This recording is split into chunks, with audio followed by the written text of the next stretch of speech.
नमस्ते दोस्तों, स्वागत है आपका उपागम एकेडमी पे। चलिए दोस्तों, आज हम चर्चा करते हैं अक्षांश के बारे में। दोस्तों, अक्षांश और अक्षांश रेखाएं क्या होती है, अक्षांश और अक्षांश रेखाएं। दोस्तों तो चलिए चर्चा करते हैं आज।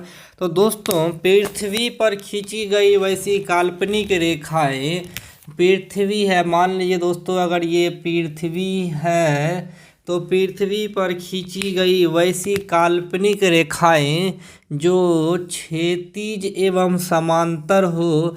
क्षैतिज मतलब दोस्तों हॉरिजेंटल, क्षैतिज मतलब हॉरिजॉन्टल, यानी लेटी हुई लाइन, यानी लेटी हुई इस तरह की। दोस्तों ये इसको बोलते हैं सीधी लाइन, इसको बोलते हैं लेटी हुई लाइन। यानी दोस्तों लेटी हुई लाइन,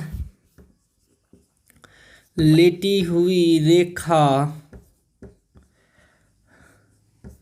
जो समांतर हो।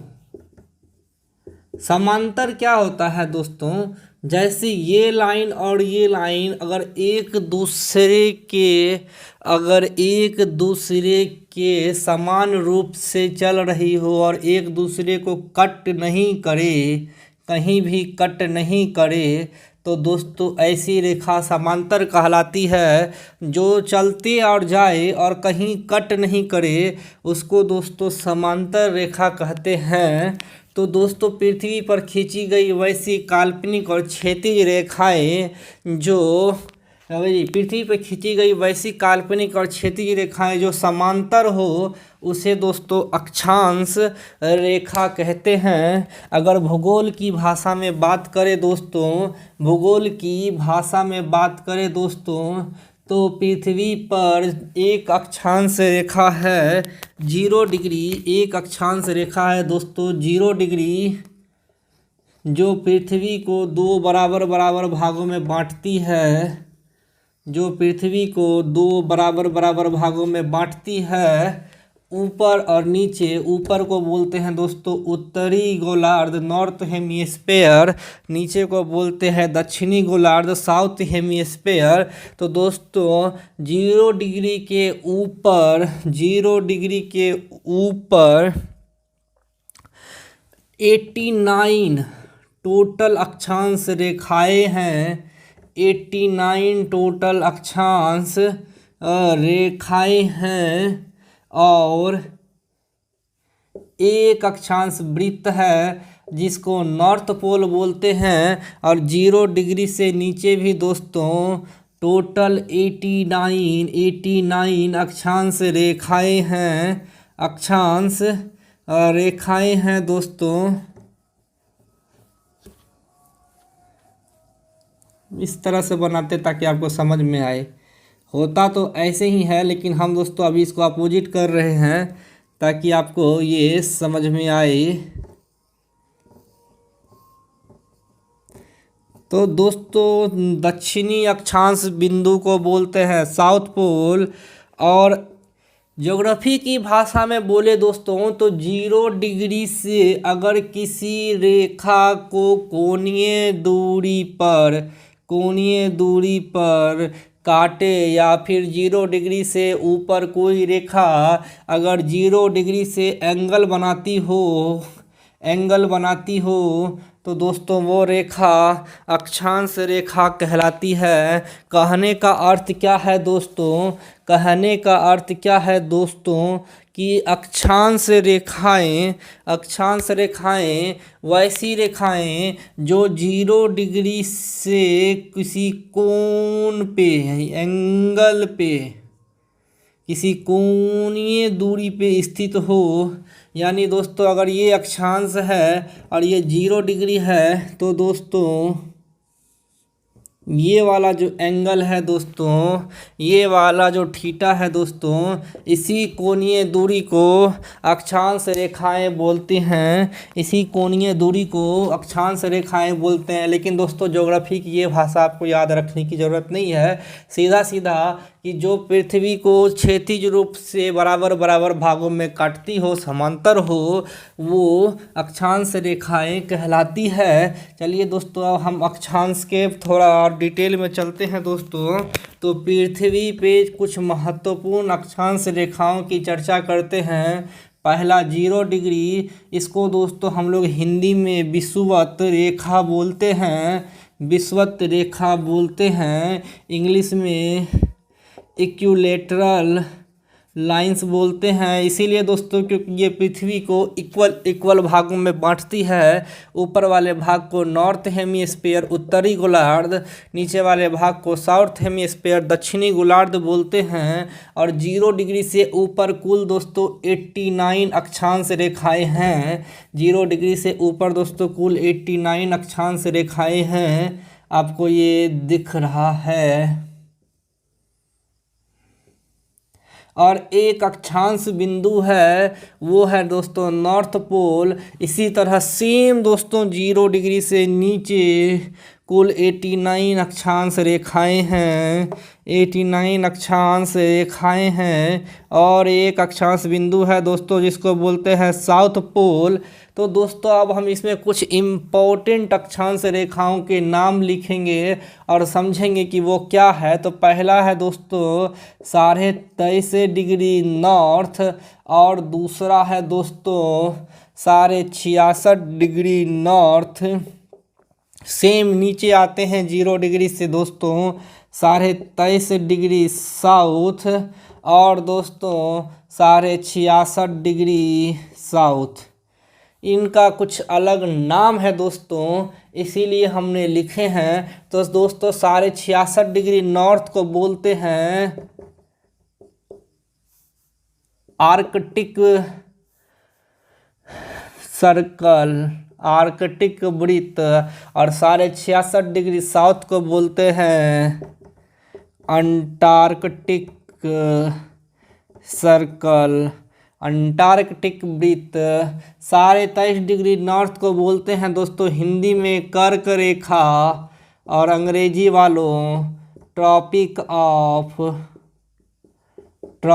Of cancer. सेम दोस्तों 23.5 डिग्री साउथ को बोलते हैं मकर रेखा, मकर रेखा। और इसको दोस्तों इंग्लिश में बोलते हैं tropic of Capricorn, tropic of Capricorn. तो दोस्तों 4 महत्वपूर्ण अक्षांश रेखाएं 0 डिग्री के अलावा 66.5, 23.5, 0 डिग्री, 23.5 डिग्री, 66.5 डिग्री। तो दोस्तों अभी हमने बोला कि टोटल 89 अक्षांश रेखाएं ऊपर है, 89 अक्षांश रेखाएं नीचे है। 2 अक्षांश वृत्त हैं, पहला साउथ पोल, दूसरा नॉर्थ पोल। और ये दोस्तों 90 डिग्री पे आके मिलते हैं, क्योंकि एंगुलर डिस्टेंस 0 डिग्री से ऊपर 90 डिग्री, नीचे 90 डिग्री है। तो टोटल अक्षांश कितने होंगे दोस्तों 89 + 112, और एक हो गया दोस्तों 0 डिग्री +1 और 89 नीचे की ओर। तो टोटल हो गए दोस्तों 181। अक्षांश की संख्या दोस्तों पूछे, अक्षांश यानी लेटिट्यूड्स की संख्या केवल पूछे कि कितने अक्षांश होते हैं दोस्तों, तो 181, 181। चलिए दोस्तों अब हम ये 181 को हम तोड़ते हैं, 181 को तोड़ते हैं दोस्तों। ये साउथ की तरफ, और ये नॉर्थ गोलार्ध, और ये साउथ गोलार्ध, और ये बीच में 0 डिग्री। तो टोटल दोस्तों अक्षांश रेखाएं 89 अक्षांश रेखाएं इधर है, 89 अक्षांश रेखाएं दोस्तों इधर है, और दोनों तरफ जोड़ दो, टोटल 178 होता है, 178 होता है। 0 डिग्री भी दोस्तों एक अक्षांश रेखा है, तो इसको भी एक जोड़ दो, तो टोटल दोस्तों होता है 179। एक नॉर्थ पोल होता है जिसको अक्षांश बिंदु बोलते हैं, एक साउथ पोल होता है जिसको अक्षांश बिंदु बोलते हैं, और इस दोनों को इसमें जोड़ दो तो टोटल 181। तो अक्षांश रेखाएं, अब हम दोस्तों इसको हम पंक्तिबद्ध रूप से लिखते हैं कि क्या कहना चाहते हैं। हम कहना ये चाहते हैं दोस्तों कि अगर अक्षांश पूछे केवल 181, अक्षांश रेखा पूछे दोस्तों तो 179 अक्षांश वृत्त पूछे अक्षांश बिंदु पूछे दोस्तों, तो ये होते हैं दो, एक नॉर्थ पोल एक साउथ पोल। अगर यही तीन इम्पोर्टेंट क्वेश्चंस दोस्तों एग्जाम में आता है और जो बहुत फंसाता है, क्योंकि 181 79 नहीं दोस्तों, सॉरी 89 और 89 दोनों का जोड़ 179 दोस्तों, इसमें इंक्लूडिंग है 0 डिग्री। 189 178 होता है और उसमें 0 डिग्री प्लस कर दो दोस्तों, तब जाके अक्षांश रेखाएं टोटल होती है 179। और दो अक्षांश बिंदु होते हैं नॉर्थ पोल और साउथ पोल। अब दोस्तों इम्पोर्टेंट फैक्ट जानते हैं दोस्तों, अगर ये पृथ्वी है, जैसा कि हमने बोला था कि पृथ्वी अपने अक्ष पे 22.5 डिग्री झुकी है, तो इसको झुका के हम ये नॉर्थ पोल साउथ पोल मानते हैं। तो दोस्तों ये 0 डिग्री है। आप देखिए 0 डिग्री से ऊपर या 0 डिग्री से नीचे जाने पे अक्षांश रेखाओं छोटी होते जाती है। तो पहला पॉइंट दोस्तों, 0 डिग्री से उत्तर या 0 डिग्री से दक्षिण यानी साउथ आने पे अक्षांश रेखाएं छोटी होती है। अक्षांश रेखा छोटी होती जाती है। ये दोस्तों पहला और इम्पोर्टेंट पॉइंट। दूसरा दोस्तों, ध्रुवों पे अक्षांश रेखाएं यानी नॉर्थ पोल और साउथ पोल पे दोस्तों अक्षांश रेखाएं बिंदु होती हैं, बिंदु के रूप में होती है। इस एक पॉइंट के रूप में होती है दोस्तों, बिंदु यानी पॉइंट के रूप में होती है। कहाँ पे दोस्तों? पोल पे। कहाँ पे दोस्तों? ध्रुवों या पोल पे।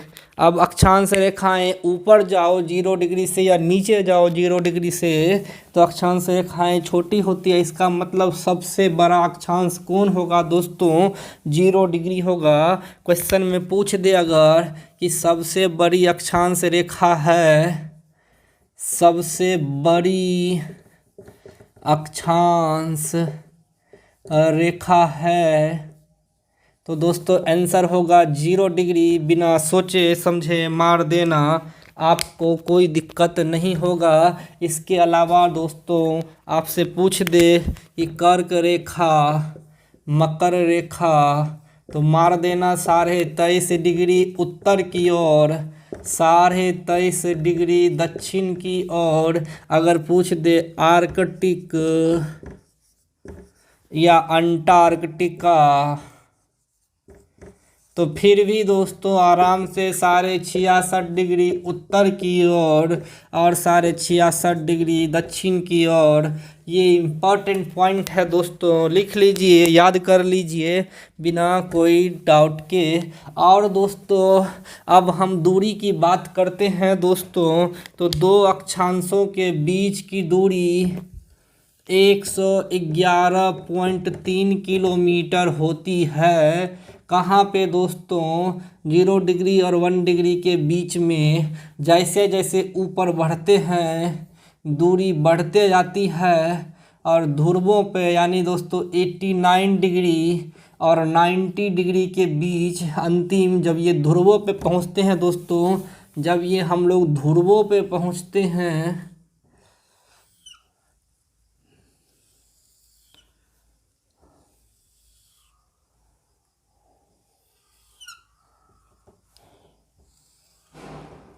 दोस्तों, अगर ये 89 डिग्री और ये 90 डिग्री है दोस्तों, तो यहाँ पर बीच की दूरी, दो अक्षांशों के बीच की दूरी सर्वाधिक होती है। और ये दूरी कितनी होती है दोस्तों?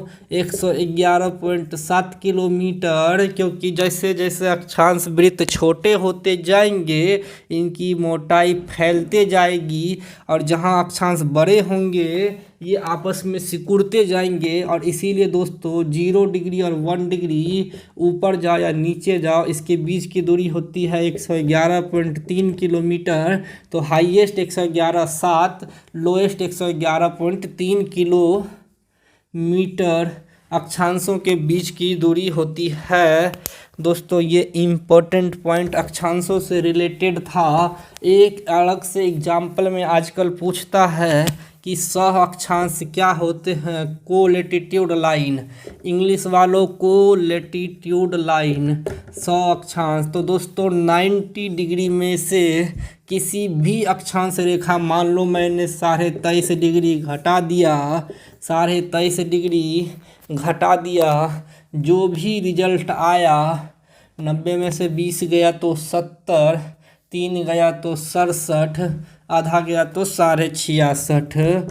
तो दोस्तों जो भी रिजल्ट आया उसको बोलते हैं कोलेटिट्यूड लाइन, 100 अक्षांश रेखाएं। वैसी रेखा जो 90 डिग्री से घट के प्राप्त हो उसको 100 अक्षांश रेखा कहते हैं दोस्तों।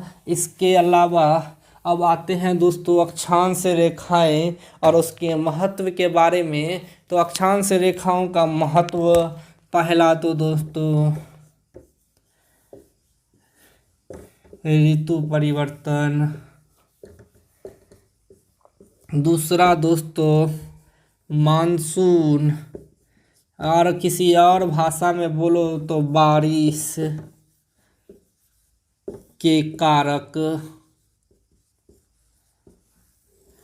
इतना दोस्तों अक्षांश रेखाओं के महत्व हैं। अक्षांश रेखाओं के कारण ऋतु परिवर्तन होता है और मानसून या बारिश होती है। जबकि दोस्तों देशांतर रेखाएं पृथ्वी पर खींची गई सीधी रेखा होती है और इसके कारण दिन या रात होते हैं। देशांतर के कारण दिन या रात यानी समय में अंतर होता है, जबकि अक्षांश रेखाओं के कारण ऋतु परिवर्तन होता है। ठंडी, गर्मी, बरसात, स्प्रिंग यानी बसंत ऋतु, ये सभी आते हैं।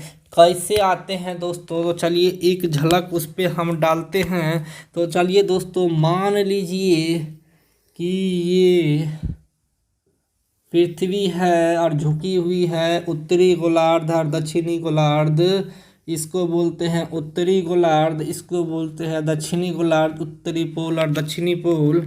और दोस्तों ये सूरज है और सूरज अपनी रोशनी बिखेर रही है।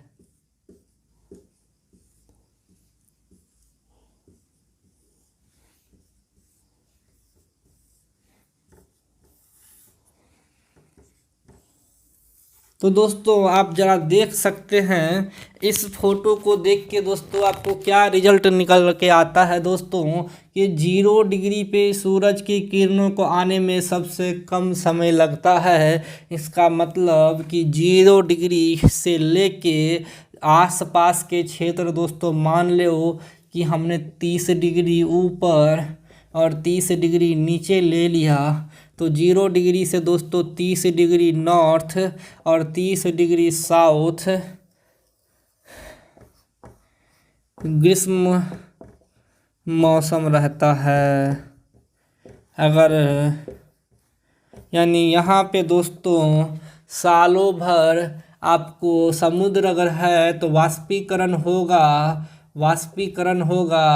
वाष्पीकरण दोस्तों जल वाष्प का बनना होता है, जल वाष्प का बनना होता है और यही वाष्पीकरण बाद में संघनन करके बारिश करवाती है।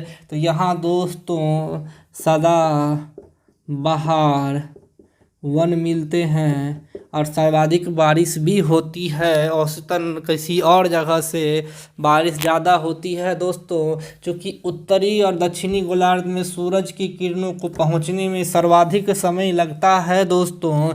इसीलिए ये ठंडा प्रदेश होता है, ये ठंडा प्रदेश होता और यहाँ पे बर्फ़ जमे रहते हैं, यहाँ पे बर्फ़ जमे रहते हैं। बर्फ़ से याद आया दोस्तों, एक क्वेश्चन याद आ गया दोस्तों।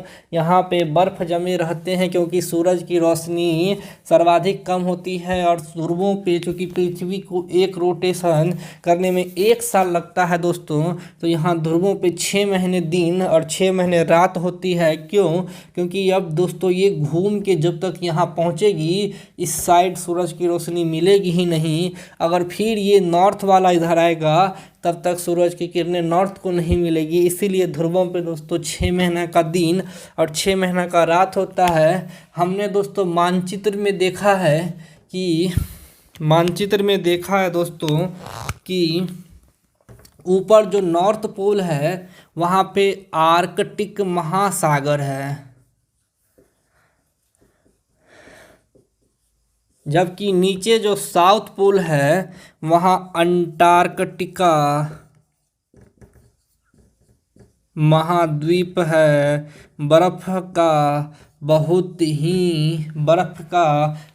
ही बड़ा से ढेर है यहाँ पे, और ये दोस्तों महाद्वीप है, बर्फ का बहुत बड़ा क्षेत्र है और ये 7 महाद्वीप में से एक महाद्वीप में आता है। तो दोस्तों ये बताओ कि यहाँ महासागर और यहाँ महाद्वीप क्यों है, यहाँ पिघला हुआ बर्फ और यहाँ पे ठंडा बर्फ क्यों है? तो इसका रीज़न दोस्तों बहुत आसान और बहुत सिंपल है कि पृथ्वी अपने अक्ष पे 23.5 डिग्री झुका है, और 22.5 डिग्री, पृथ्वी अपने अक्ष पे 22.5 डिग्री झुका है। और किधर से झुका है दोस्तों? उत्तर की साइड से।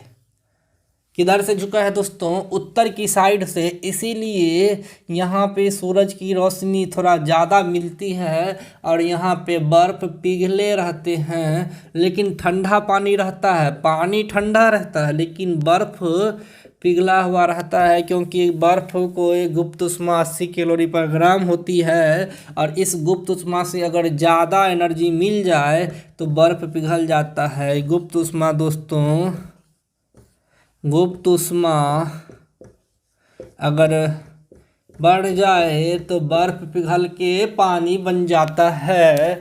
गुप्त ऊष्मा से ज़्यादा ऊष्मा मिल जाए तो यहाँ दोस्तों बर्फ़ की गुप्त ऊष्मा कम होती है, यहाँ बर्फ़ की गुप्त ऊष्मा ज़्यादा होती है। इसीलिए दोस्तों अंटार्कटिका महाद्वीप है, आर्कटिक महासागर है। और दोस्तों हम अक्षांश अभी पढ़ा के आपको यहीं ख़त्म नहीं कर रहे हैं, आपको कटिबंध पढ़ाएंगे, लेकिन ये चूँकि अलग चैप्टर है कटिबंध, इसलिए दोस्तों हम इसको छोड़ रहे हैं। क्योंकि अगर सूरज की रोशनी यहाँ डायरेक्ट पड़ रही है तो यहाँ आएगा दोस्तों उष्ण कटिबंध,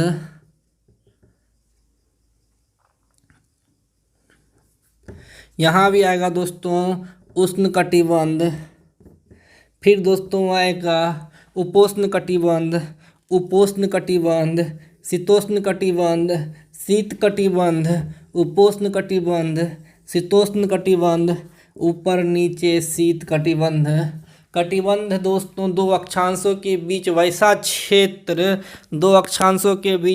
क्षेत्र जहां तापमान में समानता पाई जाती है उसको कटिबंध बोलते हैं। दोस्तों दो लैटिट्यूड लाइन के बीच में वैसा एरिया जहां टेम्परेचर में इक्वालिटी पाई जाती है उसे कटिबंध बोलते हैं। और कटिबंध दोस्तों हम बाद में पढ़ाएंगे, फिलहाल अक्षांश पढ़ाना था दोस्तों। अक्षांश के सारे इम्पोर्टेंट पॉइंट हमने दोस्तों आपको पढ़ा दिए हैं। अक्षांश का महत्व ऋतु परिवर्तन के कारण होता है। अक्षांश के कारण ही दोस्तों हम कभी देखते हैं कि यहाँ पे अगर सूरज की रोशनी पड़ रही है और ये उत्तरी गोलार्ध है अगर, तो यहाँ गर्मी ज़्यादा पड़ रही है, इस जगह पे रहने वाले लोगों को ठंडा लगता है, तो इस जगह रहने वाले लोगों को गर्मी लगती है।